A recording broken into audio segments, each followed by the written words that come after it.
жөніндегі орынбасарының мақалаларын іздедім. Мен кезінде Терещенкоға көмекші болып барғанда оңтүстік Қазақстанның бүкіл бетіне мақала жазатын. Қазақтар, тәуелсіздігін алдың, баламды қазақша балабақшаға бер, қазақша мектепке бер, мен қазақ мектебін ашып жатырмын деп мен жазам, Терещенконың атынан жазатын. Сөйтіп жұрттың бәрі марқұм Сергей Александрович Шыркеевтер жақсы көріп кеткен. Осындай мақала керек. Жер судың аттары туралы. Өтінемін, депутаттар, халық пен биліктің арасындағы алтын көпірімізге бәрін айтыңдар. Болыңдар көпір. Анау аты өзгертілген жердің аттарын қазіргі жастардың құлағына сіңіріңіздер. Ақсақалдар кеңесі бар, аналар кеңесі бар, жастар қазір не көп ұйым көп, азаматтық қоғам көп. Сол қоғамның кәдімгі жасырын әңгіме емес қой, қаулысы бар сессияның. Соны жастар білсін. Ал енді мен Түркістанға келіп, неге бұл әңгімені қайта-қайта айтамын? Араладым түнде. Ұшақтан түскеннен кейін қаланы араладым. Көкетайлар-ау, көкетайлар, Ахмет Байтұрсынов атыңнан айналайын. 140 жылдық өткенде Әбіш Кекілбай айтады. Топырақ ауданлық суатқалы, мен ешқандай академиктердің жұмысын жолға шығармаймын. Академигі бар, ғылым докторы бар, ғылым кандидаты бар. Бәрінің тілге істегені бір түрлі, Ахмет Байтұрсыновтың жұмысы бір түрлі. Сол ахаң айтады, басқаны бұлай қойғанда қазақ тілі орыс тілінен кем емес дейді. Тілі жойылмаған ұлт жойылмайды дейді. Тәуелсіздік алдық. Мінекей 30 жылдығымыз тойлап отырмыз. Не басымыздан күн туды? Түркістанды бабам алып бермесе, 2000 ұлт бар, 1000-нан аса халқы бар. 200 мемлекет бар. 1800 мемлекет құрғысы келмей ма? Бізден 2 есе көп халқы бар. Бізден сұлу, бізден ақылды, бізден парасатты ұлт бар жаңағы 1800-нің үстінде. Бірақ бабасынан 1 шаршы метр жер қалмаған. 1 шаршы метр жер қалса сол жерге туынды кетті, қалғаны жалғалар еді. Бабаң 200 мемлекеттің ішінде 9-шы орын алатын жер қалдырды. Ол жерде Түркістанды жаңарттың, қойдың. Не басына күн туды? Мен көрсетейін деп бәрін түсіріп әкелдім. Салған қонақ үйің бар, сән салоның бар, шаштаразың бар, үйің бар, дүкенің бар, қаптаған басқаша тауы. Не Екатерина екіншінің әруағын күтіп жүрсің? Тіл ұлттың жаны. Тіл бар, ұлт бар. Жаңа ғана Мұрат ағам шай ішкенде айтты.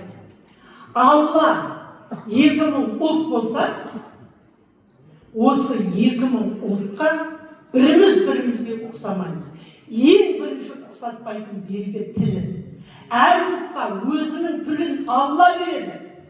Қазаққа қазақ тілі қанымен Құдайдан келген. Басқа тілді адамнан үйренесің. Құдай берген тілмен сөйлесең, жаның тыныш, жүрегіңде нұр. Жаңа Дархан Амангелдіұлы әкім бауырым айтты ғой, Түркістанға жұрттың бәрі қарап отыр, Түркістаннан үйрену керек. Түркістаннан біраз нәрсе үйренсінші. Ұлтын сүюді, тілін қолданысқа енгізуді. Нысан, қандай нысан саласыңдар? Барлық нысан салатындар депутаттың рұқсатымен жер алады. Сол жерді беріп атқандай атын не деп қоясың? Ұят қой, ұят. Біз ешкімді ағылшынша, французша, қытайша ат қойып таңғалдырмаймыз. Қазақстанды, оның ішінде Түркістанды, қазақ жерге, суға ат қоюға қазақтай шегер ешкім жоқ. Жаңа Екатерина екіншіден бастап 300 жыл патша үкіметі, 70 жыл кеңес үкіметі бізді зерттеп зерделеген. Бірі поляк, бірі украин, бірі орыс, Радлов, Малов, Мелиоранский, Гумилев айтады. Қазақ тілі бай тіл, бейнелі тіл, әуезді тіл. Қазақтар сөйлеп тұрғанда ән салып тұрған сияқты мақалдап сөйлейді. Казахский язык богатый, образный, музыкальный. Когда казахи говорят, как будто поют пестрят пословицы. Сондай бай тілімен сөз таппай, Түркістанға салған ғимаратына шетелге ат қоюға кім рұқсат берді бізге? Ел боламыз десек, өркендейміз десек, айналайын көкетайлар, алтау ала болса ауыздан кетеді дейді. Алтау деп отырғанымыз адамның жеке басы, отбасы, туысқаны, ағайыны, отаны. Содан барып отан отбасына дейді. Жеке басына қара, оқтар мен ефтер. Қай қазақ пәленшейміш деп баласын шақырып еді. Қай ғасырда, қай заманда, қай қазақ пәленшейміна деп қызын шақырып еді. Пәленшенің ұлы дейді, пәленшенің қызы дейді. Құжатына қарап 1996 жыл 2 сәуірде Назарбаев қол қойған қаулы шыққан. Екіншіден аты жөнінің қателігіне қара жеке басында. Үшіншідегі отбасын қай тілде сөйлеп отыр. Қазақша сөйлемей үйіне рух несіге келмейді. Адамның өсуі. Сол Мәшһүр Жүсіп бабам айтады. Тіл қолданыста келмей, саясатта да, экономикада да әлеуметтік жағдай жөнделмейді. Я от алады, я су алады, я бір нәрсе бұлайды, я басқа болады. Сондықтан, я Алла, бізді қолда, сен бізді қазақ етіп жараттың екен. Біз бірігейік дейтін болса, бірінші тілімізді өзінің мемлекеттік тіл деген мәртебесіне жеткізейік. 2000-мыңнан аса халқы бар, тіл бар. 95-ақ тіл мемлекеттік тіл деген мәртебеге келген.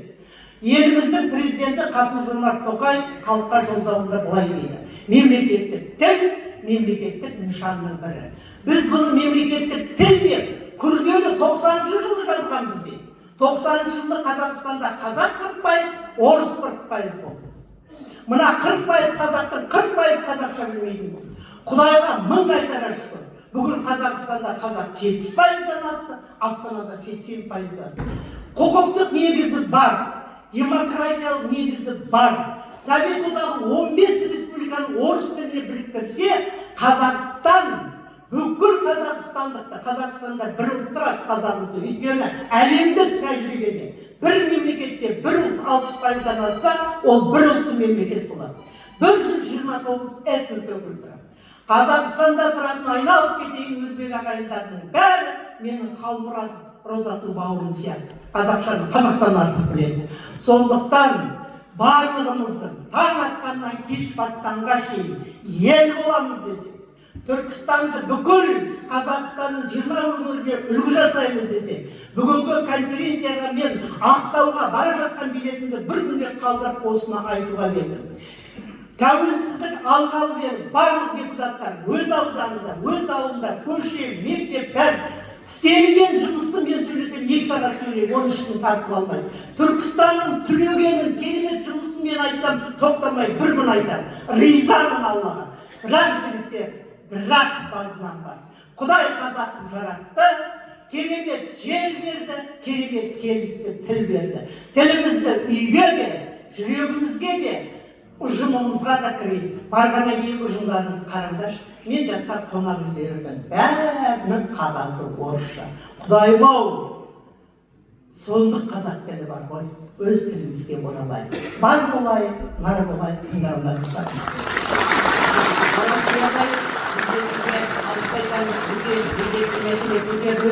Расында да біз бұл мәселеге ерекше назар аударуымыз керек. Біздің университетіміз былтырғы жылы қазақ тілі, ғылым тілі деген өте үлкен халықаралық симпозиум өткізді. Бұл мәселе бойынша біз әлі сізбенен ақылдасамыз, әрі қарай жұмысты жүргізетін боламыз. Оған Түркістан облысының депутаттары бір адамдай қолдайды деп сенемін.